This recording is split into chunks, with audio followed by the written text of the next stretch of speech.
علی بھائی، آج کا پہلا سوال ہے، اس محرم الحرام میں جہاں اور کئی ایک شیطانی اور فرقہ وارانہ کام ہوئے، وہیں پہلی مرتبہ دیوبند اور اہل حدیث مکاتب فکر کے پلیٹ فارم سے اہل بیت کے دشمن اور قاتل یزید ابن معاویہ کے لیے تعریفی کلمات بلکہ نعرہ بازی بھی ہوئی ہے۔ نعوذ باللہ۔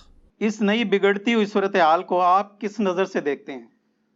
دیکھیں میرے بھائیوں، ذاتی طور پر یہ جو کچھ اس وقت پاکستان میں ہو رہا ہے اس محرم الحرام 1442 ہجری کے اندر، جانے میں یا انجانے میں ہمارے اپنوں کی بے وقوفیوں کی وجہ سے یا بیرونی سازشوں کی وجہ سے، کوئی بھی وجہ ہو، یہ جو کچھ سنی شیعہ کنفلکٹ کو دوبارہ سے ابھارا گیا ہے اور ملک کو اسی دلدل میں دوبارہ دھکیلا جا رہا ہے جو 80s کی دہائیوں میں شروع ہوئی تھی، تو میں تو اسے پاکستان کے خلاف ایک سازش سمجھتا ہوں، اس میں کوئی شک نہیں ہے۔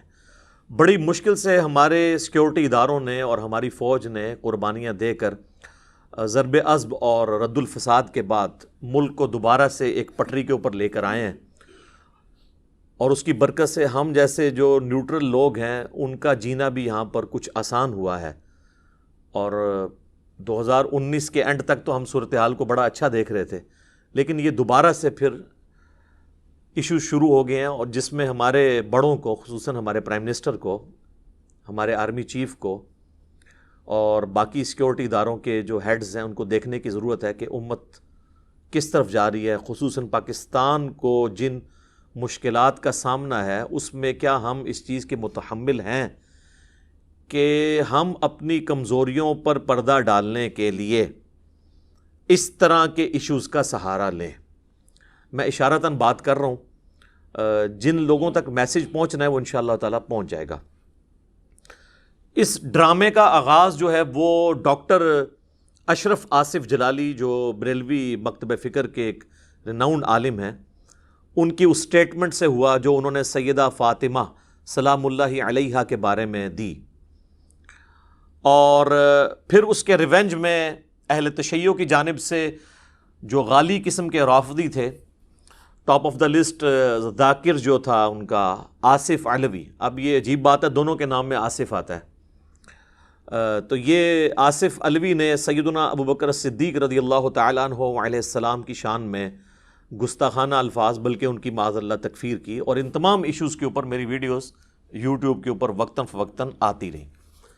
چونکہ ہم تو کسی بھی ایک مکتب فکر کو ریپرزینٹ نہیں کرتے، جو سچائی ہے وہ ہم لوگوں کے سامنے بیان کر دیتے ہیں اللہ کے فضل سے۔ اس صورتحال میں جلتی پر تیل کا کام کیا۔ 10 محرم الحرام 1442 ہجری میں کراچی میں ایک جلوس کے دوران ایک غالی رافضی نے حضرت معاویہ ابن ابی سفیان رضی اللہ تعالیٰ عنہ اور ان کے والد حضرت ابو سفیان رضی اللہ تعالیٰ عنہ پر اعلانیہ سب و شتم کیا، جس کی وجہ سے پھر یعنی بوچھال آ گیا۔ علمی اختلاف صدیوں سے ہو رہا ہے، شیعہ بھی کر رہے ہیں، اہل سنت کے اندر بھی خود بنو امیہ سے اور خصوصاً حضرت معاویہ اور حضرت ابو سفیان رضی اللہ عنہما سے اختلاف رکھتے ہیں، اس پر کسی نے بھی سیخ پانی ہونا تھا، لیکن جو یہ رویہ اختیار کیا گیا یہ بہت خطرناک ہے۔ اس کو کنڈیم کرنے کے لیے بھی میری ایک ڈیٹیلڈ ویڈیو آ گئی آلموسٹ 2.25 گھنٹے کی، وہ آپ دیکھ سکتے ہیں۔ یہ ساری ویڈیوز کے لنک انشاءاللہ ہم اس ویڈیو کے نیچے ڈسکرپشن کے اندر انشاءاللہ تعالیٰ دے دیں گے۔ ایک ایک چیز ہم نے ریفرنسز جو ہیں وہ فزیکلی HD ریکارڈنگ کے اندر ڈسپلے کی ہیں، احادیث کی انٹرنیشنل نمبرنگ، ان کے JPGs، اسی طریقے سے بکس کے ریفرنسز، تاکہ کسی کو کوئی وہم بھی نہ آئے اس معاملے میں۔ میرے بھائیوں، پرسنلی میری یہ رائے ہے کہ یزید ابن معاویہ کا جو ایشو اٹھایا جا رہا ہے یہ بنو امیہ کی کارستانیوں پر پردہ ڈالنے کی ایک سازش ہے۔ اگرچہ اہل حدیث کی جانب سے ان کے ممبر سے جو یہ آواز بلند ہوئی امیر یزید اور پھر زندہ آباد اور فلاں، تو اس کو کنڈیم خود کیا ہے اہل حدیث علماء نے، اگرچہ وہ کنڈیم اس لیول کا نہیں ہے جو ہم ایکسپیکٹ کر رہے تھے۔ کنڈیم تو یہ کرنا چاہیے تھا کہ یزید ابن معاویہ اہل سنت کے ہاں اتفاقی طور پر ایک مردود پرسنالٹی ہے، اس کی بجائے انہوں نے کہا کہ یہ پتہ نہیں کون ہمارے سٹیج پہ چڑھ گیا. یعنی سٹیج پہ کوئی چڑھ سکتا ہے؟ وہ آپ تو اپنے فرقے کی دوسری پارٹی کو سٹیج پہ نہیں چڑھنے دیتے ہو. ہم سے زیادہ کون مولویوں کو جانتا ہے؟ تو یہ بہانہ کرنا کہ جی سٹیج پہ کوئی چڑھ گیا تو ناسمجھی میں یہ ہوا، یہ مسئلہ نہیں ہے. آپ صرف اس چیز کو نہ لے کر چلیں، بلکہ یہ بتائیں کہ یہ جو کچھ ہوا یہ تو غلط ہوا. ہم یزید ابن معاویہ کو کنڈیم کرتے ہیں اور اس کے کالے کرتوتوں کو کالا کہتے ہیں. یہ نہیں انہوں نے کہا.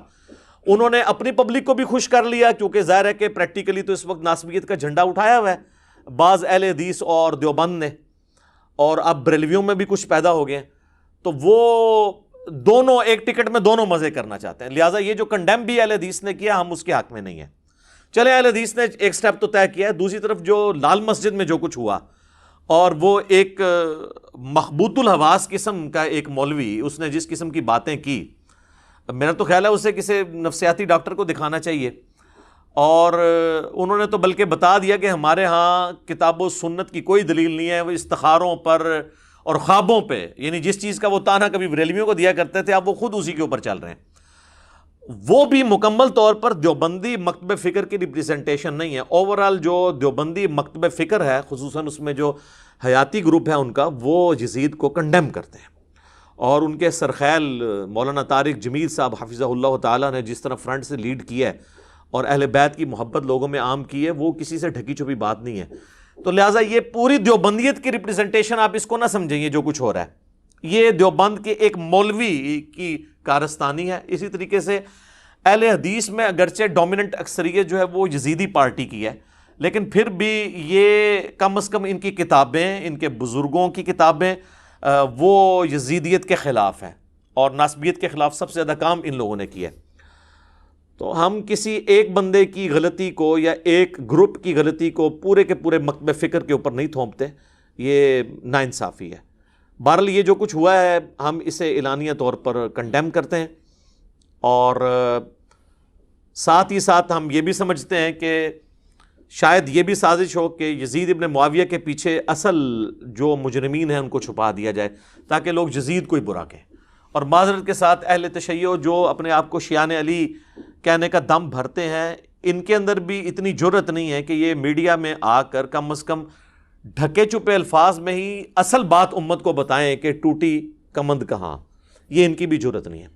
اور میں آپ کو بتاؤں، میں نے یہ جو 2-3 ہفتے کا توقف کیا ہے لال مسجد والے ایشو کے اوپر، جو وہاں سے یزید کے حق میں نعرہ بازی ہوئی یا یہ اہل حدیث کی تو ریسنٹلی ہوئی ہے، میں اپنے وقت کا ضیاع سمجھتا تھا یزید ابن معاویہ کے خلاف بولنے کو. اس کی وجہ ہے کہ یزید کوئی آسمان سے نازل ہو کے تو کسی سٹیج پہ آ کے بیٹھ نہیں گیا. یہ اسلامی گراوٹ مسلسل 20 سے 25 سال تھی جس کا نمائندہ بن کے یزید سامنے آیا. لہٰذا اس کو سنگل آؤٹ نہیں کرنا چاہیے. خرابی پیچھے سے شروع ہوئی ہے، اور جہاں سے خرابی شروع ہوئی ہے جب تک اسے آپ آئیڈینٹیفائی نہیں کریں گے تو پھر لوگوں کو بہانہ مل جائے گا کہ یزید کو لوگ گالیاں نکالتے رہیں اور اصل جو لوگ ہیں بیچ میں ان کو چھپا لیا جائے. کبھی عبداللہ ابن سبا کا نام لے کے ان کو چھپا لیا جائے، جو کہ کریکٹر ہی مولا علی کے دور میں آیا، اس کا شہادت عثمان رضی اللہ تعالیٰ عنہ علیہ السلام سے کوئی لینا دینا نہیں تھا. اور کبھی یزید کے پیچھے ایشو کو ڈائلیوٹ کر دیا جائے. تو یہ ایک سازش ہے. انشاءاللہ ہم تو اس سازش کا حصہ نہیں بنیں گے انشاءاللہ تعالی. ہم تو حق 4 یار والے ہیں اور 5 تن پاک والے ہیں الحمدللہ، رضی اللہ عنہم اجمعین وعلیہم السلام اجمعین. تو ہم انشاءاللہ تعالی اس سازش کا کبھی بھی شکار نہیں ہوں گے. میں اس پورے ایشو کو سمجھتا ہوں کہ اسلامک ہسٹری کا یہ جو سب سے ایک بھیانک جو حادثہ ہوا، واقعہ کربلا، اس کی جو ابتدا ہے وہ سیدنا عمر ابن خطاب رضی اللہ تعالیٰ عنہ علیہ السلام کی شہادت ہے. وہاں سے فتنوں کا آغاز ہوا اور اس کا اینڈ کربلا ہے، جس کے بعد امت کے 2 ٹکڑے ہو گئے، سنی اسکول آف تھاٹ اور شیعہ اسکول آف تھاٹ، جو ہم آج تک بھوگت رہے ہیں. سٹارٹ اس کا جو ہے نا وہ سیدنا عمر کی شہادت سے ہوا. اور سیدنا عمر کو کن لوگوں نے شہید کروایا، یہ بھی اگر ہم کھولیں گے تو پھر اس کو ڈیپ ڈگ کرنے سے بھی آل امیہ ہی آتی ہے. سیدنا عمر کا قاتل کون تھا؟ نام لیتے ہیں جی، وہ کہتے ہیں جی ایرانی تھا، جی ابو لولو فیروز تھا. سر ایرانی تو تھا، وہ غلام کس کا تھا؟ حضرت مغیرہ ابن شعبہ کا رضی اللہ تعالیٰ عنہ. اور بخاری میں یہ موجود ہیں الفاظ. اور پھر اس سے اگلا تلخ پہلو یہ ہے کہ حضرت مغیرہ ابن شعبہ پوری زندگی حضرت معاویہ رضی اللہ تعالیٰ عنہ کے دستے راس رہے ہیں. اب اگر میں فلنگ دی بلینکس کرنا شروع کروں تو میں عبداللہ ابن سبا والا جو ڈھونگ انہوں نے رچایا ناسبیوں نے، اس سے بہتر سٹوری احادیث کی بنیاد پہ بلڈ کر سکتا ہوں کہ حضرت عمر کے قاتلین کون ہیں کہ جنہوں نے پورے اسلامک سسٹم کو نقصان پہنچا کے بعد میں اس کے اوپر قبضہ کیا ہے. اور اس کی سپورٹ میں بخاری کی وہ حضرت عمر کا آخری خطبہ بھی لا سکتا ہوں. صحیح بخاری میں انٹرنیشنل نمبر کے مطابق 6830 نمبر حدیث ہے. حضرت عمر جس سال شہید ہوئے ہیں بس اسی مہینے میں وہ شہید ہو گئے، ذوالحجہ 26 ذوالحجہ کو. انہوں نے جو آخری حج کیا ہے 23 ہجری میں، تو وہ منا میں عبداللہ ابن عباس کہتے ہیں کہ اور عبد الرحمن بن عوف کہ ہم بیٹھے ہوئے تھے، ایک شخص نے آ کے کہا کہ امیر المومنین آپ نے لوگوں کی گفتگو نہیں سنی، لوگ کہہ رہے ہیں کہ عمر جب مر جائے گا تو ہم فلاں شخص کی بیعت کر لیں گے. تو حضرت عمر کو بڑا غصہ آیا، انہوں نے کہا مسلمانوں کے مشورے کے بغیر بیعت کریں گے یہ؟ اور انہوں نے کہا میں ابھی منا میں خطبہ دیتا ہوں اور میں اس ایشو کو یہیں پر ختم کرتا ہوں. تو عبد الرحمن بن عوف نے کہا کہ چند لوگوں نے بات کیا، پبلکلی اس کو ہائی لائٹ نہ کریں. کون سی یوٹیوب پہ ویڈیو آ گئی ہے؟ اگر یوٹیوب پہ ویڈیو آئی ہوتی نا تو حضرت عمر کا بھی پھر خطاب یوٹیوب پہ ہی آنا تھا. جب فتنہ عالمی ہوتا ہے نا پھر اس کے لیے عالمی بیانیہ آتا ہے. خیر مدینہ شریف واپس آئے، وہاں کے انہوں نے ایک ڈیٹیل خطبہ دیا. 6830 نمبر حدیث بخاری کی، ہمارے کربلا والے ریسرچ پیپر میں بڑی لمبی حدیث ہے. اس میں الفاظ ہیں کہ کوئی شخص سیدنا ابوبکر کی خلافت کو پلی نہ لے کہ آمدہ بھی کبھی مسلمانوں کے مشورے کے بغیر اس طریقے سے خلیفہ چن لیا جائے.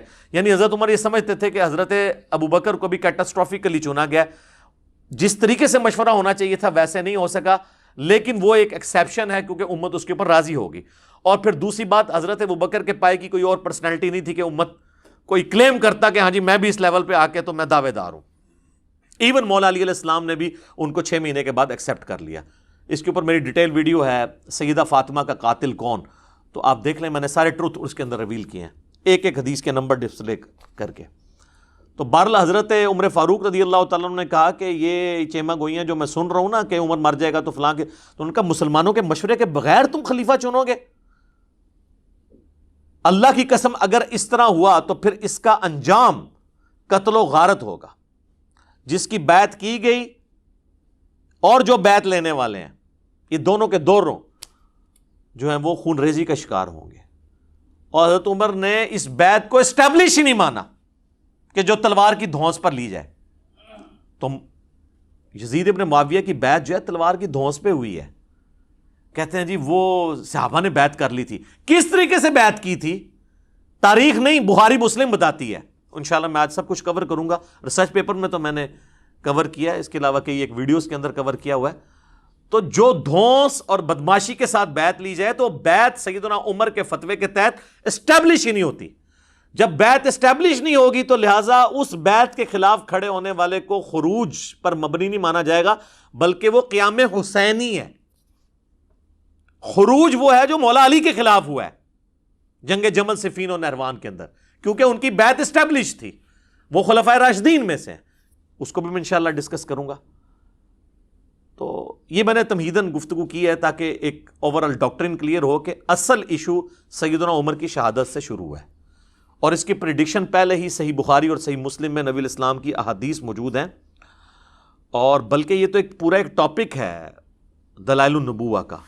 امام بیہقی نے آلموسٹ 3500 احادیث پر مشتمل کتاب دلائل النبوہ لکھی ہے. اس میں ساری نبی علیہ السلام کی پروفیسیز ہیں کہ آپ علیہ السلام کو ہم اللہ کا نبی اسی لیے مانتے ہیں کہ آپ نے اپنی وفات کے بعد 10 سال کے بعد، 20 سال کے بعد، 30 سال کے بعد، 50 سال کے بعد، 100 سال کے بعد، 500 سال کے بعد، ایون قیامت تک آنے والے واقعات بتائے ہیں اور وہ اسی طریقے سے ہوئے ہیں. امام بیہقی نے اپنے زمانے تک تو وہ چیزوں کو جمع کیا. ان کی وفات ہوئی ہے 458 ہجری میں. تاتاریوں کا فتنہ بھی ان کے بعد آیا ہے، حالانکہ تاتاریوں کے فتنے کی حدیثیں بخاری مسلم میں موجود تھی. امام بیہقی نے وہ دیکھا نہیں ہے، لیکن ہم تو آج کہہ سکتے ہیں وہ بھی پورا ہو گیا. عمار کو باغی جماعت قتل کرے گی، یہ اس کے اندر ہے. میری بیوی پر خواب کے کتے بھونکیں گے، سیدہ عائشہ پہ بھونکے جب جمل کے لیے نکلی. اسی طریقے سے جتنی بھی پروفیسیز ہیں یہ سب کے سب دلائل النبوہ کے اندر موجود ہیں. یہ ایک پوری کتاب ہے جس کی بنیاد پہ ہم نبی علیہ السلام کو ایک جنگجو بادشاہ نہیں مانتے بلکہ اللہ کا پیغمبر مانتے ہیں. دلائل النبوہ کو اگر احادیث کے خزانے سے نکال دیں تو کوئی شخص بھی رسول اللہ صلی اللہ علیہ وآلہ وسلم کی جنگوں کو جسٹیفائی نہیں کر سکتا. کیونکہ اگر صرف جنگوں کے ذریعے فتوحات کرنے کا نام اللہ کی غیبی تائید ہے تو اسکندر اعظم نے بھی کی ہے. چنگیز خان نے تو انسانی ہسٹری میں سب سے زیادہ فتوحات کی ہیں. اور برٹش امپائر کی امپائر تو دنیا کی سب سے بڑی امپائر تھی. نہ رومن امپائر اس کا مقابلہ کرتی تھی، نہ مسلم کی امپائرز، ایون تاتاریوں سے بھی بڑی امپائر تھی ان کی. تو ہم کیا کہیں گے جی یہ سب کے ساتھ غیبی تائید تھی. ادھر فرق یہ ہے کہ ان لوگوں نے یہ نہیں بتایا تھا کہ ہمارے بعد کیا ہوگا، لیکن ہمارے نبی علیہ السلام اللہ کے پیغمبر ہیں، وہ جنگجو نہیں ہیں. انہوں نے بتایا کہ میرے بعد اس طرح بگاڑ ہوگا. ایک ایک بندے کو انہوں نے پوائنٹ آؤٹ کیا اور منوان پورا ہوا ہے. یہ اس چیز کا ثبوت ہے کہ نبی علیہ السلام ایک جنگجو نہیں تھے بلکہ اللہ کے پیغمبر تھے. امام المجاہدین ہیں. وہ جہاد اور قتال کا دنیاوی بادشاہوں کی جنگوں کے ساتھ کوئی لینا دینا نہیں، نعوذ باللہ من ذالک. تو بخاری اور مسلم کی ایک حدیث ہے، یہ حدیث بھی آپ کو دلائل النبوہ کے اندر مل جائے گی. بخاری مسلم دونوں میں حدیث ہے. نبی صلی اللہ علیہ وآلہ وسلم نے ارشاد فرمایا میری امت اور فتنوں کے درمیان ایک دروازہ ہے، جب وہ دروازہ توڑ دیا جائے گا تو میری امت پہ فتنے ٹوٹ پڑیں گے. اور وہ دروازہ توڑا جائے گا، کھولا نہیں جائے گا. پھر آپ نے فرمایا وہ دروازہ عمر ہے. سیدنا عمر کو قتل کیا گیا تو مینجمنٹ کمزور ہونا شروع ہو گئی. سیدنا عثمان بے شک خلیفہ راشد تھے لیکن ان کی مینیجریل سکلز سیدنا عمر والی نہیں تھی. پھر وہ بہت بڑی عمر میں خلیفہ بنائے گئے، 70+ کے ہو چکے تھے. اور پھر کئی ایک چیزیں جو میں آج ڈسکس نہیں کرنا چاہتا، آپ یوٹیوب پہ میرا کلپ دیکھ لیں. سیدنا عثمان کی شہادت کے اصلی اسباب کیا ہیں، میرے ریسرچ پیپر میں بھی ہیں. یہ ریسرچ پیپر کا ذکر میں بار بار اس لیے کر رہا ہوں، میں جتنی باتیں آج کروں گا آپ کو ریٹن فارم میں بھی مل جائیں گی انشاءاللہ. فریلی آپ ڈاؤن لوڈ بھی کر سکتے ہیں، میں اس کا انشاءاللہ تعالی تعارف بھی کروا دیتا ہوں. یہ ہے میرے بھائیوں میرا ریسرچ پیپر، واقعہ کربلا کا حقیقی پس منظر 72 صحیح الاسناد احادیث کی روشنی میں. یہ میں نے 72 کا ٹائٹل شہدائے کربلا کی نسبت سے لیا ہے، ادروائز اس میں احادیث 200 سے زیادہ ہیں، اکثر بخاری اور مسلم سے ہیں. سب سے پہلے میں نے عربی میں لکھا اسے، اس کے بعد اس کا اردو ترجمہ ہوا، پھر ہندی ترجمہ ہوا، پھر انگلش ترجمہ ہوا. 4 زبانوں میں انٹرنیشنل پمفلٹ ہے. بخاری اور مسلم تو صحیحین ہے. بخاری اور مسلم کے علاوہ جو احادیث کی کتابوں سے احادیث لی گئی ہیں، سب احادیث کے اوپر دور حاضر کے بڑے بڑے جو محققین ہیں، محدثین، شیخ البانی، شیخ زبیر علی زئی، شیخ شعیب ارنوت رحمہم اللہ اجمعین، ان کی تحقیم لگی ہوئی ہے. اور کوئی بھی حدیث ایسی نہیں ہے جس کو کسی نہ کسی محدث نے صحیح نہ کہا ہو. اس کے علاوہ پرانے بزرگوں کی بھی تحقیم ہے، امام حاکم کی، امام ذہبی کی، امام ترمذی کی اور ائمہ کی بھی. اور یہ جو ریسرچ پیپر ہے میرے بھائیوں، یہ آلموسٹ یہ پوری سٹوری کو کور کرتا ہے، اور اس کا نام میں نے کیا رکھا ہے، واقعہ کربلا کا حقیقی پس منظر 72 صحیح الاسناد احادیث کی روشنی میں. واقعہ کربلا کو ڈسکس کرنا اہم نہیں ہے کہ نعوذ باللہ من ذالک وہاں پر آرا چلا تھا یا تیر چلے تھے. اصل چیز امپورٹنٹ یہ ہے کہ یہ واقعہ ہوا کیوں نبی علیہ السلام کی وفات کے بعد صرف 50 سال گزرے اور آپ کی پوری اولاد ذبح کر دی گئی. یہ تو کسی پیغمبر کے ساتھ نہیں ہوا. یہ اتنا بڑا معاملہ ہے کہ ہم اس کو ہلکا نہیں چھوڑ سکتے، جبکہ ہمارے پاس غدیر خم کی حدیث بھی موجود ہو. صحیح مسلم میں اوپر تلے 4 حدیث ہیں. مولا علی کے فضائل والے چیپٹر میں انٹرنیشنل نمبر کے مطابق 6225 سے 6228 تک نبی علیہ السلام نے اپنے آخری حج میں مدینہ شریف آتے ہوئے مکے سے واپسی پہ خم نامی گاؤں میں ایک خطبہ دیا. اونٹ کے پالان کا ممبر رکھا گیا. آپ علیہ السلام نے کنکلوڈنگ گفتگو کی، اے لوگو آگاہ ہو جاؤ، میں بھی ایک انسان ہوں. قریب ہے کہ اللہ کا قاصد یعنی موت کا فرشتہ میرے پاس آئے اور میں اس کی دعوت قبول کر لوں. میں اپنے بعد تم میں 2 بھاری چیزیں چھوڑ کے جا رہا ہوں. ان میں سے پہلی چیز اللہ کی کتاب ہے.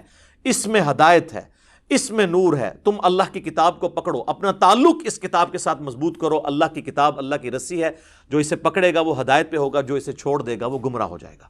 پھر زید بن ارقم کہتے ہیں کہ نبی علیہ السلام ہمیں ترغیب دلاتے رہے، اللہ کی کتاب، اللہ کی کتاب، اللہ کی کتاب.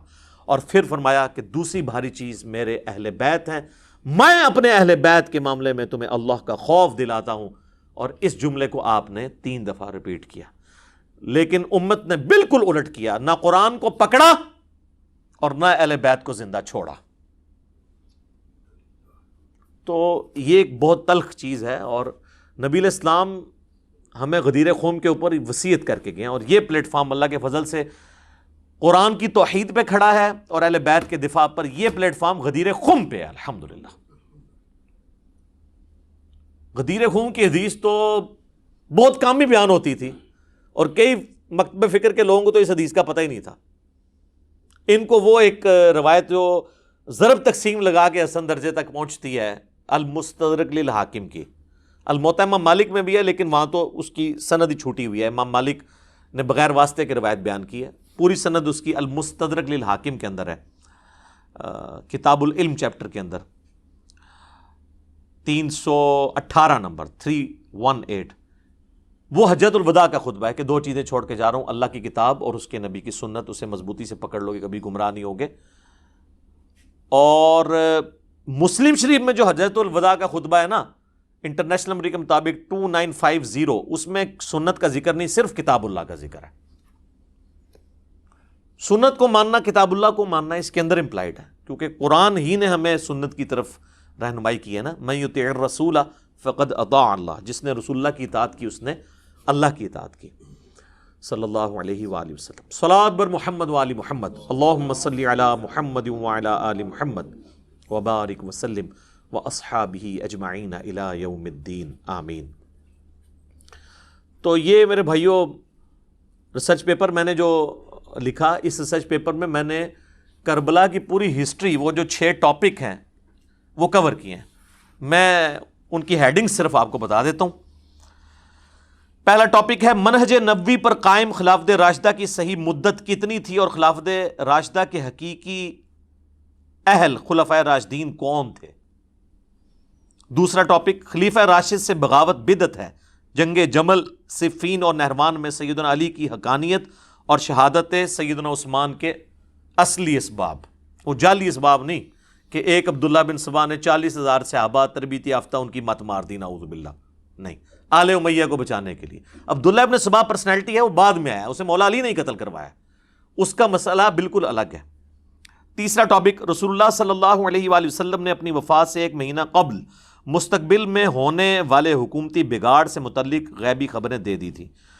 چوتھا ٹاپک چوتھے خلیفہ راشد سیدنا علی رضی اللہ تعالیٰ عنہ علیہ السلام کے فضائل کا بیان اور ان پر ممبروں سے لعنت کرنے کی بدعت کب اور کس نے ایجاد کی. پانچواں ٹاپک حضرت معاویہ رضی اللہ تعالیٰ عنہ کو حکومت مل جانے کے بعد سے بتدریج امت پر کیسی ملوکیت مسلط ہوئی اور اس کا بھیانک نتیجہ کیا نکلا. اس میں نے صلح حسن والا بھی وہ ایشو کور کیا ہے کہ وہ بھائی شرائط پہ صلح ہوئی تھی، اس طرح نہیں ہے کہ ایویں صلح ہو گئی تھی. اور پھر معذرت کے ساتھ ان شرائط کے ساتھ جو کچھ ہوا وہ آپ اسی میں پڑھ سکتے ہیں، آج ٹاپک نہیں ہے میرا. اور چھٹا ٹاپک سیدنا حسین رضی اللہ تعالی عنہ علیہ السلام کے فضائل کا بیان اور یزید ابن معاویہ کی ملوکیت میں اس کے گورنر عبید اللہ ابن زیاد کے ذریعے مظلومانہ شہادت. یہ 6 ٹاپک میں نے کور کیے ہیں. یہ ریسرچ پیپر آپ مفت ڈاؤن لوڈ کریں، عربی میں، اردو میں، انگلش میں، ہندی میں، ہماری ویب سائٹ ahlsunnatpak.com سے. ہارڈ کاپی آپ اس کی بالکل فری منگوا سکتے ہیں. ڈاک کا صرف آپ نے خرچہ دینا ہے، TCS کا 300 روپیہ. اور صرف یہ ریسرچ پیپر نہیں، اس کے ساتھ یہ ٹوٹل 12 کا پیکج ہے. 9 ریسرچ پیپرز ہیں اور 3 اذکار کارڈ ہیں. 12 کا پیکج صرف 300 روپے میں، اور وہ بھی ڈاک کا خرچہ TCS کا. آپ کے گھر آ جائے گا صبح 9 سے لے کر شام 5 بجے تک. ہمارے اکیڈمی پہ آپ کال کر سکتے ہیں. اکیڈمی کا نمبر ہے +92-321-5900-162. پاکستان سے کریں گے تو 0321-5900-162. یہ اکیڈمی کا نمبر ہے. اور اس پہ واٹس ایپ اگرچہ ہے لیکن وہ انٹرٹین نہیں ہوتا، صرف کال کریں گے، نہ واٹس ایپ پہ میسج بھیجنا ہے. میسج بھی بھیجنا ہے تو آپ نے ٹیکسٹ میسج بھیجنا ہے. انشاءاللہ تعالیٰ یہ کربلا والا ریسرچ پیپر اور ساتھ اس کے مزید 8 ریسرچ پیپر، یہ 9 ہوئے، اور 3 اذکار کارڈ، یہ ٹوٹل 12 کا پیکج انشاءاللہ تعالیٰ آپ کے گھر ڈاک میں انشاءاللہ تعالیٰ ڈیلیور کیا جائے گا انشاءاللہ تعالیٰ. اب میرے بھائیوں یہ جو کچھ اہل حدیث کے پلیٹ فارم اور دیوبند کے پلیٹ فارم سے ہوا آل امیہ کے حق کے اندر، تو میں ان کو بھی مشورہ دوں گا کہ آپ نے جو ایک نعرہ بلند کیا تھا خلافت راشدہ حق چار یار، تو اس پہ قائم رہے. ہم بھی آپ کے ساتھ ہیں. ہم تو کہتے ہیں حق چار یار اور پنج تن پاک پہ قائم رہیں تو امت میں اتحاد ہو سکتا ہے. جیسے ہی آپ آل امیہ کا دفاع شروع کرتے ہیں نا، پھر حق چار یار والا مسئلہ بھی خراب ہو جاتا ہے. اور آل امیہ میں آپ نے حضرت عثمان کو نہیں لے کے آنا، ان کے پیچھے چھپنے کی کوشش نہیں کرنی، عمر بن عبد العزیز کے پیچھے چھپنے کی کوشش نہیں کرنی. یہ تو اسی طریقے سے ہے کہ بنو ہاشم میں جو کافر ہیں وہ جا کر ابو لہب کے پیچھے چھپ جائیں. بخاری مسلم میں حدیث ہے نا کہ نبی علیہ السلام فرمایا کہ اللہ تعالیٰ نے آدم علیہ السلام کی اولاد میں سب سے بہترین خاندان میں مجھے پیدا کیا. مسلم میں تو ڈیٹیل ہے کہ بنو ہاشم کو اللہ تعالیٰ نے چن لیا. بنو ہاشم میں نبی علیہ السلام بھی ہیں اور ابو لہب بھی ہے. اب یہ تو نہیں ہے کہ آپ ابو لہب کی مثال دے کے تو بنو ہاشم کی توہین شروع کر دیں، لیکن بنو ہاشم کا بینیفٹ ابو لہب کو بھی نہیں دیا جا سکتا. بالکل اس طریقے سے سیدنا عثمان کا بینیفٹ چند ایک جو ان کی اجتہادی خطائیں ہیں وہ الگ بات، پوری آل امیہ کو نہیں دیا جا سکتا. وہ خلیفہ راشد ہیں، ان کی اجتہادی خطاؤں پر ان کی نیکیاں اور اسلام کے لیے قربانیاں بھاری ہیں. اور پھر جب ان کی شہادت ہو گئی تو اللہ تعالیٰ نے انہیں پاک و صاف کر کے اٹھایا. عمر بن عبد العزیز کے پیچھے آل امیہ کو نہیں چھپا سکتے. اسی طریقے سے بنو عباس جو ہیں وہ یہ نہیں کہہ سکتے تو ہم تو حضور کے چچا عباس بن عبد المطلب کی اولاد ہیں. ہمارے باء اجداد میں تو عبداللہ ابن عباس بھی آتے ہیں جو سب سے زیادہ احادیث روایت کرنے والے 7 صحابہ میں ہیں. یہ بہانے تو نہیں گھڑے جا سکتے. تو حق چار یار پہ امت کو اکٹھا کیا جا سکتا ہے، بنو امیہ کے اوپر نہیں اکٹھی ہو سکتی امت. اور جب تک بنو امیہ کنڈیم نہیں ہوگی اس وقت تک جو سنی شیعہ دراڑ ہے یہ کبھی فل نہیں ہو سکتی. اس کانٹیکسٹ میں اگر تاریخ پہ ہم جائیں تو یہ ہمارے جو مخالفین ہیں جو یعنی آل امیہ کی نوکری کر رہے ہیں ناصبی، وہ اکثر تاریخ سے حوالے لے کے آتے ہیں اور وہ بھی آدھے آدھے لے کے آتے ہیں. پورا پڑھیں، اب وہ آج میرا ٹاپک نہیں، کس طریقے سے ان لوگوں نے اپنی کتابوں میں بے ایمانیاں کی ہیں. اگر تاریخ میں یزید اور آل امیہ کے حق میں ایک بات ملتی ہے نا تو 1000 باتیں ان کے خلاف ملتی ہیں. اگر ہم نے تاریخ کی کتابوں سے حوالے پیش کرنے شروع کیے تو یہ لوگ جن لوگوں کا دفاع کر رہے ہیں نا ان کا مسلمان ہونا بھی ثابت نہیں کر سکیں گے. لیکن ہم اس گراوٹ پہ نہیں اترتے، ہم کہتے ہیں محدثین تک رہیں. یہ منصف مزاج لوگ تھے، انہوں نے اسناد کے ساتھ احادیث جمع کی اور انہی احادیث کے اندر انہی سندوں کے اوپر انہوں نے اپنے دور تک جو واقعات تھے وہ بیچ میں ذکر کر دیے تاکہ وہ اسلامی تاریخ بھی حدیث کی فارم میں محفوظ ہو جائے. اور وہی میں نے اس لیے 200 احادیث جمع کی ہیں کربلا والے ریسرچ پیپر میں، اپنا ایکسپرٹ اوپینین کوئی نہیں دیا. تو وہ احادیث اگر کوئی کہتا ہے یہ حدیثیں بیان نہیں کرنی چاہیے تو پھر ہم اسے وہی کچھ کہیں گے جو اللہ نے قرآن میں فرمایا ہے. سورۃ البقرہ کی آیت نمبر 159 اور 160 میں اللہ تعالیٰ نے کیا فرمایا ہے؟ اعوذ باللہ من الشیطان الرجیم، ان الذین یکتمون ما انزلنا من البینات، بے شک وہ لوگ جو چھپا لیتے ہیں ہماری طرف سے جو روشن دلائل ہم نے نازل کیے ہیں قرآن و سنت کی فارم میں، والہدا اور ہدایت کی باتیں، من بعد ما بیناہ للناس فی الکتاب، جبکہ ہم اپنی کتاب میں، کتاب سے مراد قرآن بھی اور شریعت بھی، اس کو بیان کر چکے ہیں. اولئک یلعنہم اللہ، ان پر اللہ کی لعنت، ویلعنہم اللاعنون، اور تمام لعنت کرنے والوں کی لعنت جو حق بات کو چھپا لے. الا الذین تابوا، سوائے ان لوگوں کے جو توبہ کر لیں، صرف توبہ نہیں، واصلحوا، اور اپنی اصلاح کریں، وبینوا، اور صرف اصلاح کر کے بھی کنے نہیں بن جائیں. وہ جو چھپایا تھا نا، جو حدیثیں بیان نہیں کرنی چاہیے وہ بیان بھی کر دیں. فاولئک اتوب علیہم، ایسے لوگوں کی توبہ قبول ہوگی. وانا التواب الرحیم، اور میں توبہ قبول کرنے والا رحم فرمانے والا ہوں. اور اسی کو سپورٹیو حدیث ہے جامعہ ترمذی میں، سنن ابی داؤد، سنن ابن ماجہ میں، مشکات میں بھی موجود ہے کہ نبی صلی اللہ علیہ وآلہ وسلم نے فرمایا دنیا میں جس سے